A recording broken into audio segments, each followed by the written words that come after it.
भगवान राम और सीता जी, जन्म से मृत्यु तक की पूरी कहानी। ऐसी ही और इंटरेस्टिंग कहानी सुनने के लिए वीडियो को लाइक, शेयर और चैनल को सब्सक्राइब करें। भगवान राम भगवान विष्णु जी के 7वें अवतार थे, जिनका जन्म त्रेता युग में अयोध्या के राजा दशरथ और रानी कौशल्या के घर हुआ था। श्री राम इक्ष्वाकु वंश से संबंधित हैं, जिसे राजा इक्ष्वाकु, जो भगवान सूर्य के पुत्र थे, उनके द्वारा स्थापित किया गया था। इसी वजह से रामचंद्र जी को सूर्यवंशी राजा कहा जाता है। श्री रामचंद्र जी हिंदू महाकाव्य रामायण के मुख्य पात्र हैं और हिंदू धर्म के एक प्रमुख देवता हैं। विशेष रूप से वैष्णव परंपरा के मानने वालों के लिए वह महत्वपूर्ण है। एक शाही परिवार में जन्मे भगवान राम के जीवन को अप्रत्याशित परिस्थितियों जैसे 14 साल के वनवास और कई नैतिक दुविधाओं और नैतिक सवालों से आजीवन चुनौती का सामना करना पड़ा। श्री राम जी के रूप में विष्णु जी का मानव अवतार हुआ और उन्होंने जो कष्टों का सामना किया, उससे साबित होता है कि सतोगुण विष्णु जन्म और मृत्यु के चक्र में है। वह शाश्वत नहीं है। एक समय में भगवान विष्णु अपने निवास स्थान वैकुंठ में शेषनाग की शैया पर विश्राम करते हैं, तो दूसरी ओर वे पृथ्वी पर अवतार लेते हैं और मानव जन्म में दुख भोगते हैं।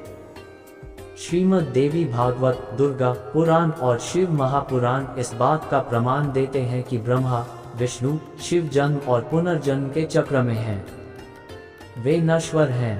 उपर्युक्त को ध्यान में रखते हुए पवित्र शास्त्रों का गहन अध्ययन किया गया है, जिससे ये साबित होता है कि अयोध्या के भगवान राम नहीं, बल्कि आदि राम जो अमलोक सतलोक में रहते हैं, की भक्ति की जानी चाहिए, जिनके बारे में भक्त आज तक अनभिज्ञ हैं। इसका उल्लेख सूक्ष्म वेद में किया गया है। राम राम सब जगत बखाने, आदि राम कोई बिरला जाने। हर कोई राम को याद करता है, लेकिन यह कोई नहीं जानता कि असली राम कौन है। एक आदि राम है जो अमर है और केवल वो ही भक्ति के योग्य है, जिनके बारे में भक्त समाज आज तक अनजान है। सूक्ष्म वेद में वाणी है, एक राम दशरथ का बेटा, एक राम घट घट में बैठा, एक राम का सकल पसारा, एक राम दुनिया से न्यारा। वह परम अक्षर पुरुष है जो पृथ्वी पर एक तत्वदर्शी संत के रूप में अवतार लेता है। वह अपनी प्यारी आत्माओं को सच्चा आध्यात्मिक ज्ञान प्रदान करते हैं और उन्हें मुक्त करते हैं।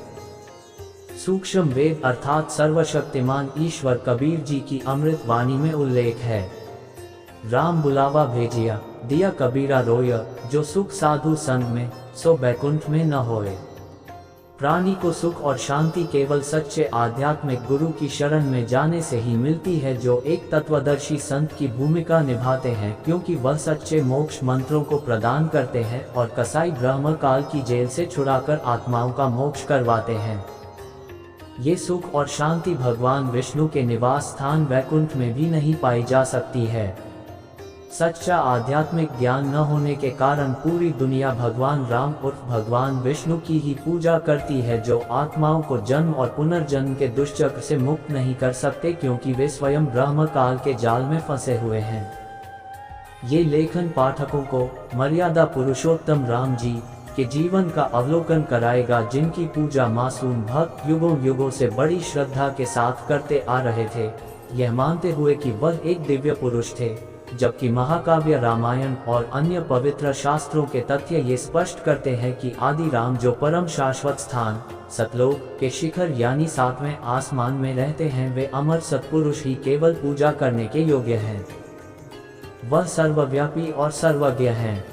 इसका उल्लेख सूक्ष्म वेद में किया गया है, एक राम दशरथ का बेटा, दूजा सकल पसारा, तीजा घट घट का वासी, चौथा दुनिया से न्यारा।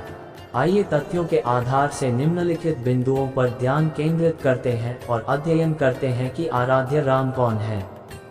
नारद मुनि का भगवान विष्णु को श्राप देना, भगवान राम का 14 वर्ष का वनवास, ब्रह्म काल का जाल जब भगवान राम ने देवी पार्वती को पहचाना, भगवान राम का राजा बाली को धोखे से मारना, राम सेतु का निर्माण किसने किया था, भगवान राम या आदि राम ने। गरुड़ ने श्री राम को नागफांस से मुक्त कराया।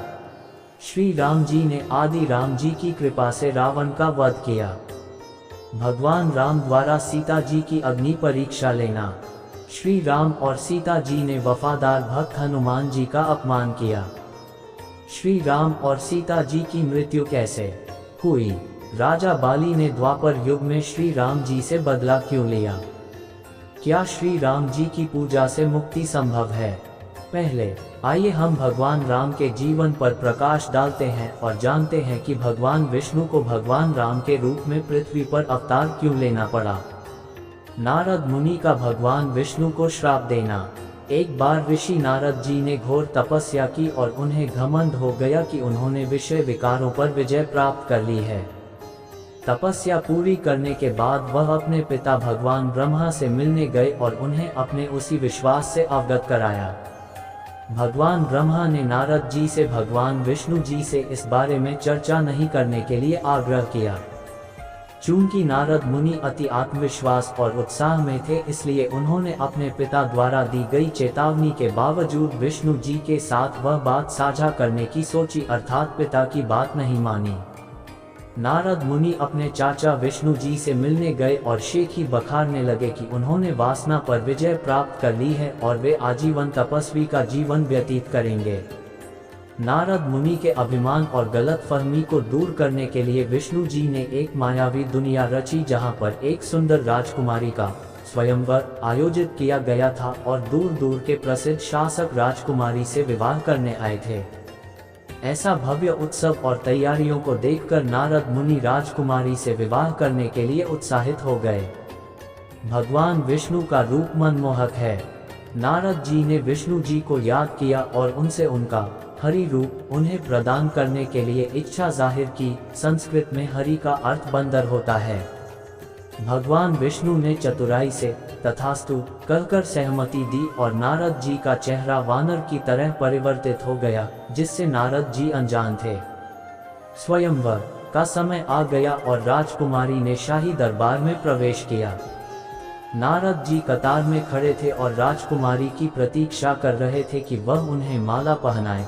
वह पास आई, ऋषि नारद को देखकर भी अनदेखा कर आगे की ओर चली गई। नारद मुनि चौंक गए कि राजकुमारी ने उनकी उपेक्षा क्यों की। दूसरा मौका देते हुए नारद मुनि एक और पंक्ति में आगे बढ़े, जहां राजकुमारी को अगले पल पहुंचना था। दूसरी बार भी राजकुमारी ने नारद जी को नजरअंदाज कर दिया। तब उनके पास खड़े किसी व्यक्ति ने नारद जी के बंदर रूप का मजाक उड़ाया, जिससे नारद मुनि नाराज हो गए।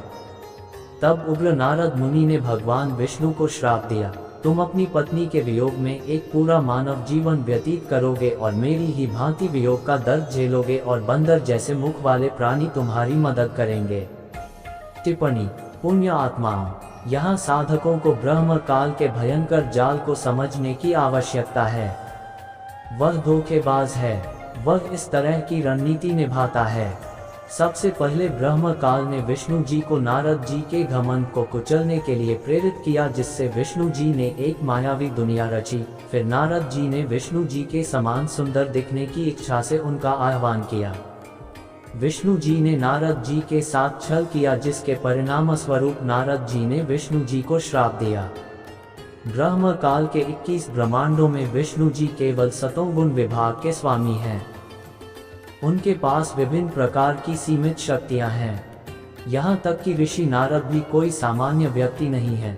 लेकिन विडंबना यह है कि त्रिलोकीय विष्णु जी नारद मुनि द्वारा दिए गए श्राप के प्रभाव को निष्प्रभावी नहीं कर सके और श्री राम के रूप में मानव जन्म में पीड़ित हुए।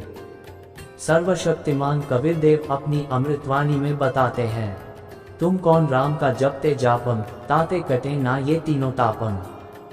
आप किस राम भगवान की पूजा करते हैं जो आपको 3 ताप यानी अभिशाप से राहत नहीं दिला सकते। ये दर्शाता है कि उनकी पूजा का तरीका सही नहीं है और वे सर्वोच्च नहीं हैं। हमारा रिमोट कंट्रोल कसाई काल के हाथ में है, जो हमारे कर्मों को बिगाड़ता है और फिर 84 लाख जीवों की प्रजातियों में दर्द सहन करा के हमें अपने लोक में भी प्रताड़ित करता है। यहाँ तक कि विष्णु भगवान भी इससे नहीं बचे हैं। महत्वपूर्ण 3 ताप यानी अभिशाप केवल सद्गुरु की शरण लेने और सत्य भक्ति करने से ही निष्प्रभावी होते हैं। सद्गुरु भक्ति मार्ग में महत्वपूर्ण भूमिका निभाते हैं। यहाँ तक कि भगवान राम और भगवान कृष्ण ने भी गुरु धारण किए थे। सर्वशक्तिमान कबीर देव सूक्ष्म वेद में बताते हैं, राम कृष्ण से कौन बड़ो, तीनों भी गुरु कीन पाए, तीन लोक के वे धनी, गुरु आगे अधीन। श्री राम और श्री कृष्ण तीन लोक के स्वामी थे। उन्होंने भी गुरु धारण किया और अपने गुरु की अनुमति से अपने सभी कार्यों को पूरा किया, भक्ति भी की और अपने मानव जन्म को अभिप्रायपूर्ण भी बनाया। कबीर राम कृष्ण बड़े, तिन्हु पुर राजा, तिन गुरु बंद कीन निज काजा। रामचंद्र जी को गुणों के प्रतीक के रूप में चित्रित किया जाता है। इसके अलावा इस लेख के माध्यम से हम यह भी अध्ययन करेंगे कि भगवान विष्णु पर नारद मुनि के श्राप का प्रभाव शैतान ब्रह्म काल द्वारा कैसे उनके मानव जन्म रामचंद्र जी पर रचा गया था। भगवान राम का 14 वर्ष का वनवास। श्री रामचंद्र जी की सौतेली माँ कैकेयी ने अपने पति राजा दशरथ को आदेश दिया कि वह रामचंद्र जी को 14 वर्ष के लिए राजगद्दी का अपना अधिकार त्यागने और वनवास जाने का फरमान सुनाए। एक आदर्श पुत्र के रूप में रामचंद्र जी ने पूर्ण समर्पण के साथ अपने पिता के अनिच्छुक निर्णय को स्वीकार कर लिया और अपनी पत्नी सीता और छोटे भाई लक्ष्मण के साथ 14 वर्ष के लिए अयोध्या छोड़ वन की ओर प्रस्थान किया। नारद मुनि का श्राप सत्य प्रतीत होने लगा। ये सब शैतान ब्रह्म काल का जाल था। सर्वशक्तिमान कबीर जी की अमृत वाणी सूक्ष्म वेद में इसका उल्लेख किया गया है। कबीर वाशिष्ठ मुनि से तत्वेता ज्ञानी, शोध कर लग्न धरै। सीता हरण मरण दशरथ को, बन बन राम फिरै।